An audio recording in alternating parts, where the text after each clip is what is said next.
ខ្លួនឯងវិញម្ដងជុំរូបសងជាមួយអកាំងចាប់ពីពេលនេះទៅ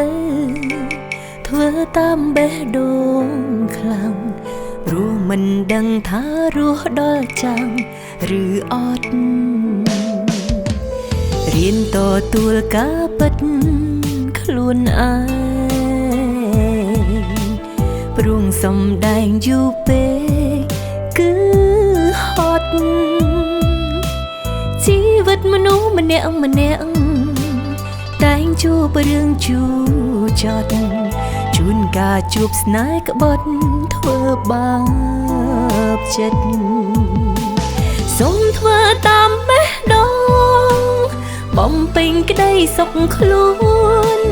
ឈប់រស់នៅលាក់ពួនការពិតស្រឡាញ់អ្វីខ្លួនមានជាអាហារផ្លូវចិត្តបន្ថែមឲ្យជីវិតមានសេវាចង់ធ្វើអ្វីធ្វើទៅឲ្យតែគិតថាល្អ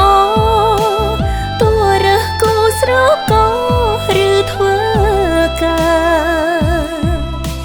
ព្រាំងនៅមាននៀបចាញ់ចង់យើងវិញជាមនុស្សធម្មតាអ្នកណាចង់គិតអីក៏គិតទៅ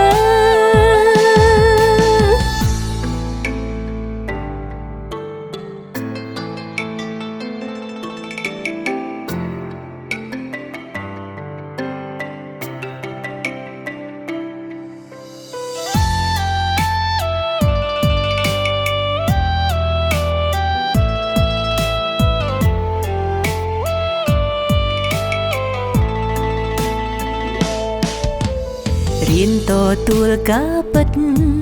ខ្លួនឯងព្រោះសំដែងយូរពេកគឺហត់ជីវិតមនុស្សម្នាក់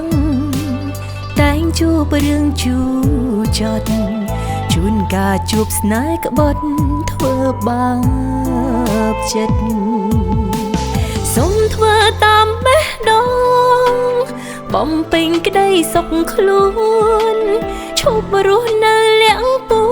នការពិតស្រឡាញ់អ្វីខ្លួនមានជាអាហារផ្លូវចិត្តបន្ថែមឲ្យជីវិតមានសេវាចង់ធ្វើអ្វីធ្វើទៅឲ្យតែគិតថាល្អទោះរើសគូស្រកោឬធ្វើការព្រាំងនៅមាននៀបចាញ់ចង់យើងវិញជាមនុស្សធម្មតា